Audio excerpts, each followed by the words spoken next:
A routine drive through downtown Atlanta turned into a confrontation when Jasmine Carter was deliberately blocked and harassed by Harold Grimes, a man fueled by prejudice. His aggressive taunts and attempt to intimidate her seemed impossible to escape, leaving her trapped in fear and humiliation. But with calm precision, Jasmine revealed her CIA identification, freezing Harold in disbelief and turning the situation completely around. Just watch how her quiet authority reshaped the moment and how justice and dignity ultimately prevailed in this intense, unforgettable encounter. It was a bright Friday afternoon in downtown Atlanta, the kind of day when sunlight spilled across the streets in golden sheets and reflections danced off glass towers. Jasmine Carter maneuvered her black sedan through the bustling city streets, her mind focused on a routine business meeting.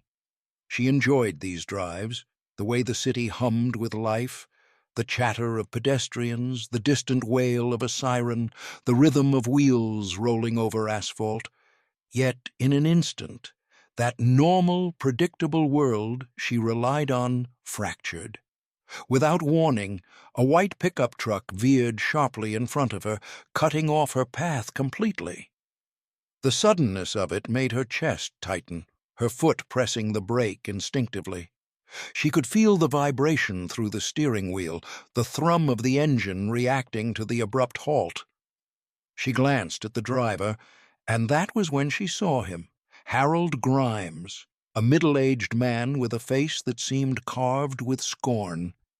His brow furrowed, eyes narrowed into hard slits, and his mouth curled into a sneer that radiated disdain. It was the kind of expression that didn't just irritate, it belittled, it dismissed, it aimed to assert control over her without reason. He leaned out of the window, gesturing aggressively, his words sharp and cutting.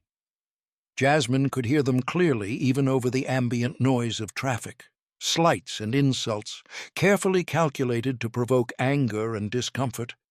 Her heartbeat accelerated, an instinctive fight-or-flight response igniting a rush of adrenaline that made her palms sweat. A profound sense of disbelief washed over her. Why did he feel he had the right to behave this way? Was it the car she drove, the time of day, or, impossibly, the color of her skin? Each thought collided in her mind, fueling a mix of outrage and incredulity that made her grip the wheel tighter. The city around them continued its rhythm, oblivious to the personal drama unfolding in that small stretch of asphalt. Horns blared as impatient drivers honked behind her, unaware of the confrontation in front. Pedestrians paused, noticing only briefly before moving on. It was as though the world outside that moment was indifferent to the injustice pressing down on her, and that made the entire encounter feel heavier. Jasmine's mind raced, not just with fear, but with a profound awareness of inequality and entitlement. She had learned to navigate life with professionalism and poise, yet here was a man daring to challenge her right to move freely, simply because of who she was. Anger began to rise, a slow, smoldering fire under her skin. It was not just irritation at the inconvenience of a blocked street. It was the raw, visceral reaction to being singled out unfairly, to being humiliated publicly in a place where she had every right to exist safely. Her throat tightened as words formed unspoken, sharp as the glare she returned to Harold, though she held back, knowing that this initial moment required composure. Each second he lingered, his body leaning further toward her. The tension escalated, and Jasmine felt the weight of the situation pressing in from every angle. She reminded herself of who she was, Jasmine Carter, a professional, a woman accustomed to solving problems and confronting challenges, but the injustice of the moment threatened to unbalance even her careful control.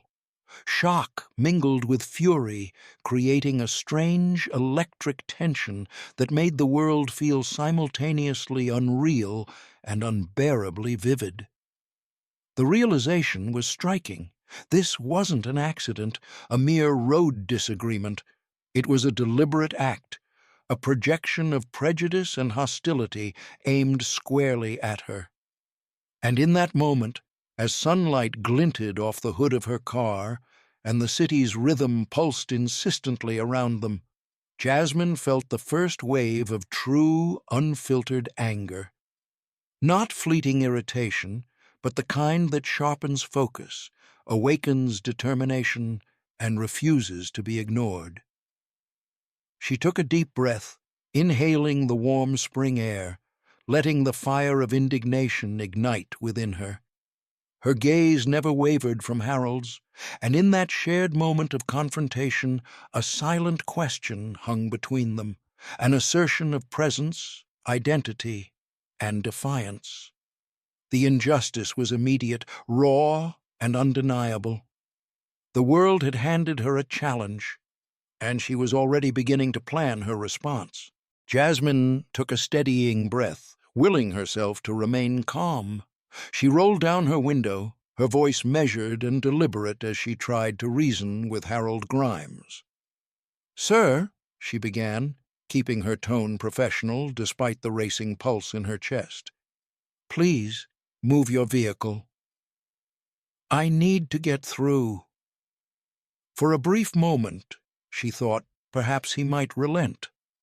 Perhaps a calm appeal to basic civility could diffuse the situation. But that thought evaporated instantly. Harold's expression hardened, his lips curling into a smirk that seemed to mock both her words and her composure. He revved the engine of his truck with a mechanical growl, the sound echoing sharply between the buildings, jarring the rhythm of the city around them. His hand waved in her direction, aggressive in its movements, as though every motion carried the weight of deliberate intimidation. Panic bubbled up, an uneasy companion to the simmering anger that had already taken hold in her chest. Jasmine's mind raced, calculating her options, scanning the street for exits or other drivers who might intervene, but the intersection was crowded, the traffic thick and unyielding, and she realized with a sinking feeling that escape was not immediate. The physical barrier of his truck mirrored the emotional barrier he had erected, a wall of hostility that seemed insurmountable. The fear was sharp, a cold line cutting through the heat of anger. She could feel it in the tightening of her stomach, the quickened rhythm of her pulse, the way her fingers clenched the steering wheel almost unconsciously. Yet, alongside it, there was a deeper, more complex emotion: humiliation. To be singled out like this, publicly, by a stranger who seemed to believe that entitlement and prejudice gave him authority over her, felt degrading in a way that went beyond mere inconvenience. She was trapped in a moment where the injustice was so blatant that it seemed almost surreal. Jasmine's thoughts flickered, questions that had no easy answers. Why would someone feel so emboldened to assert dominance over a complete stranger? Was it power, ignorance, or a deeply ingrained sense of superiority? Each thought layered itself over the previous, magnifying the sense of isolation. She felt exposed, vulnerable in a way that had nothing to do with physical danger and everything to do with emotional stakes.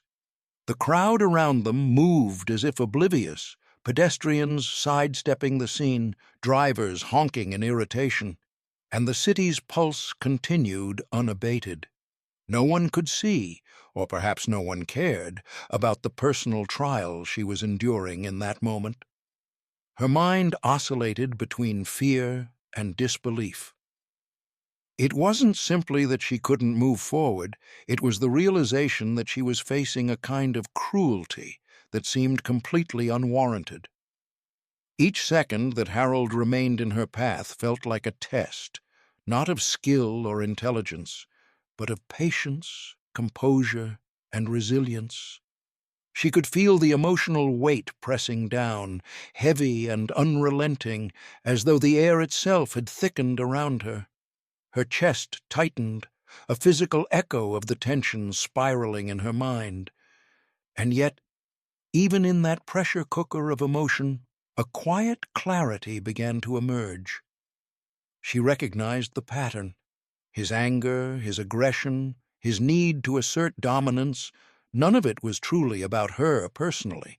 It was about his perception of power, a flawed belief that fear could control others. But that awareness did little to ease the sting in the moment. The pain of being trapped, the humiliation of public confrontation, the creeping doubt that anyone would understand or believe what she was facing, all of it weighed heavily on her. For a fleeting instant, Jasmine felt small, invisible, and exposed to forces entirely outside her control. But she also felt a spark deep in the core of her resolve that she would not allow this moment to define her.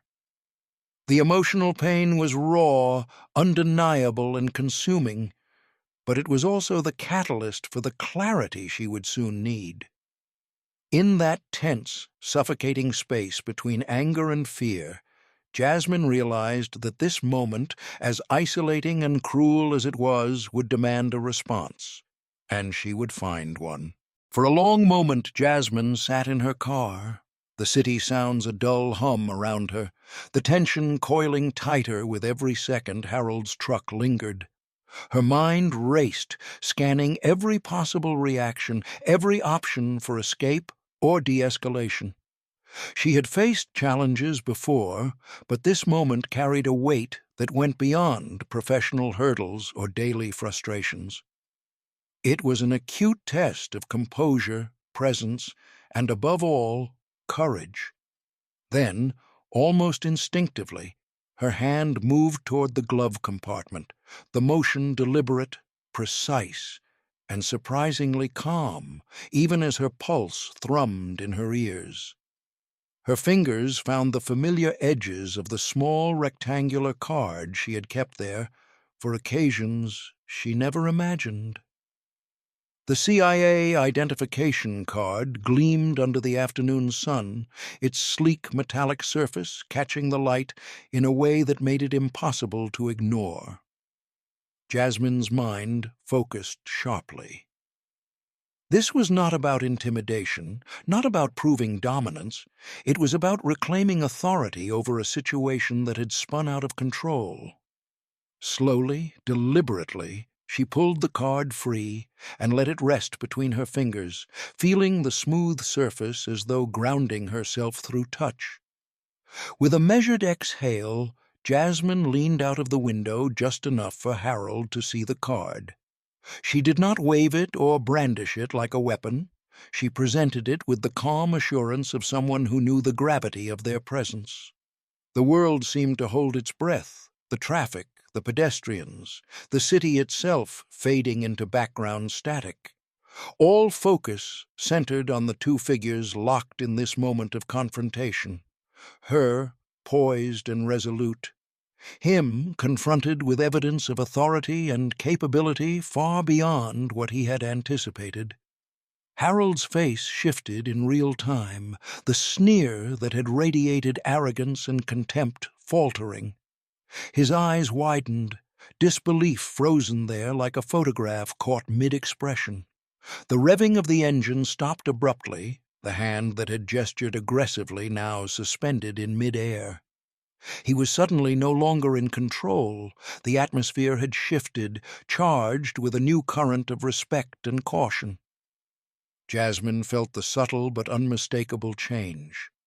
The space that had felt oppressive and threatening was now theirs to navigate on her terms. A sense of hope surged through her, tempered by awareness and intelligence. She could feel the tension in her shoulders loosen fractionally, a signal that the moment of danger was passing, that she could reclaim control not through confrontation or force, but through truth and recognition. Her calm, deliberate authority had altered the dynamic entirely.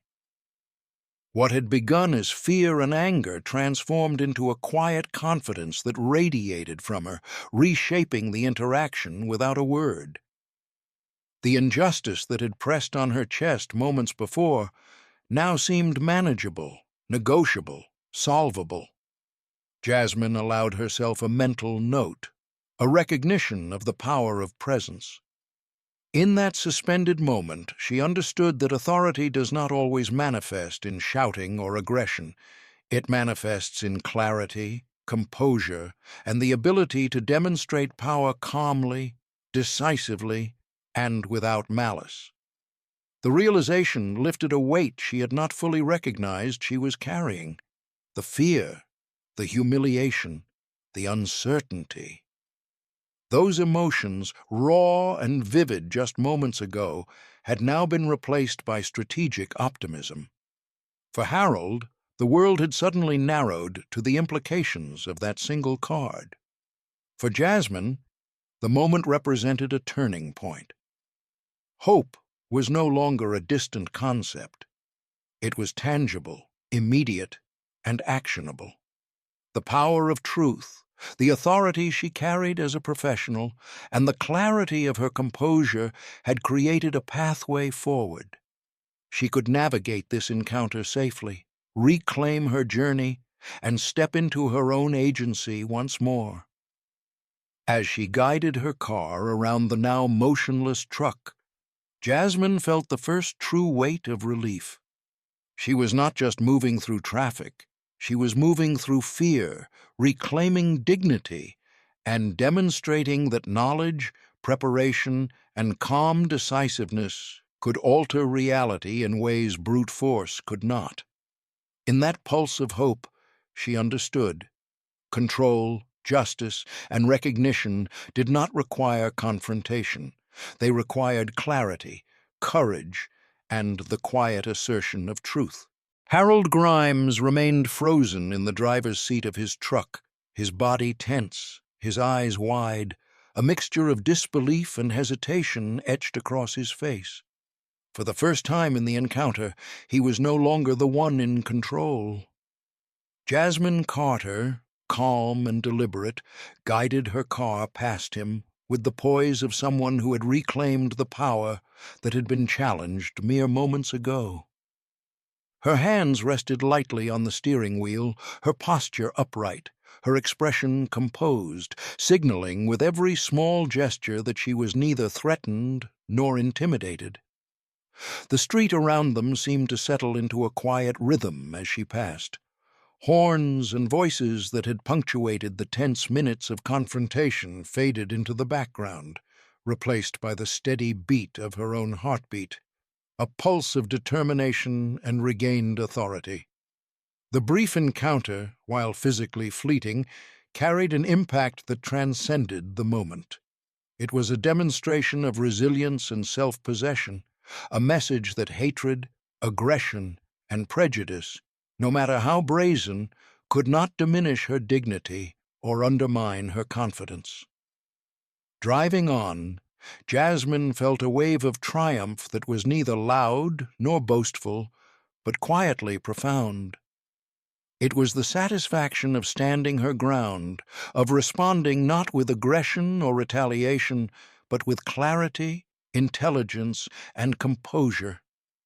The sense of empowerment was intoxicating, not because she had humiliated someone else, but because she had refused to allow fear, intimidation, or injustice to define her actions or dictate her emotions. Triumph, in this moment, was about reclaiming agency, turning a potentially disempowering situation into a demonstration of strength and poise. As the minutes passed, the adrenaline that had coursed through her veins began to settle into a warm, steady confidence. She reflected on the interaction, noting how quickly the dynamic had shifted once she presented the CIA identification card. The revelation had not only frozen Harold in disbelief, but had also restored balance to the encounter. The power of calm decisiveness, authority, and truth had turned the tide in her favor, and she understood the lesson vividly. Real strength lies not in intimidation, but in integrity, presence, and self-assuredness. Later, when recounting the story to friends, colleagues, and even strangers online, Jasmine found that her experience resonated deeply. People were inspired not by confrontation or retribution, but by her measured response and refusal to be dominated by fear or prejudice. Her story became a quiet symbol of courage, a reminder that moments of injustice, no matter how jarring, could be met with clarity, preparation, and dignity. Each retelling reinforced the idea that facing hostility with intelligence and calm resolve could inspire others to do the same in their own lives. The incident left a mark far beyond the physical confines of the intersection. For Harold, it exposed the limits of arrogance, the futility of aggression in the face of someone grounded in authority and self-possession. For anyone who heard or read Jasmine's story, it became a lesson in resilience. That courage does not require confrontation, that victory can be claimed through presence, and that hatred cannot override dignity when met with awareness, intelligence, and grace. Driving the rest of the way to her meeting, Jasmine felt the lingering warmth of empowerment settle into her posture, her pace, her thoughts. She was reminded that the smallest acts of composure could carry enormous weight, that decisions made with clarity could ripple far beyond the moment, and that true triumph is inseparable from integrity. The quiet inspiration she had become, without seeking recognition or reward, affirmed a timeless truth. The combination of courage, calm, and knowledge is a force that can overcome even the most brazen expressions of hostility. By the time she parked and stepped out of her car, the sun was beginning to tilt toward the horizon, casting long, gentle shadows across the street. Jasmine walked forward with the certainty of someone who had not just survived a trial, but had transformed it into a demonstration of resilience and moral authority. The city around her continued to pulse with life, but she carried within herself a victory that was entirely her own, quiet, profound, and impossible to diminish.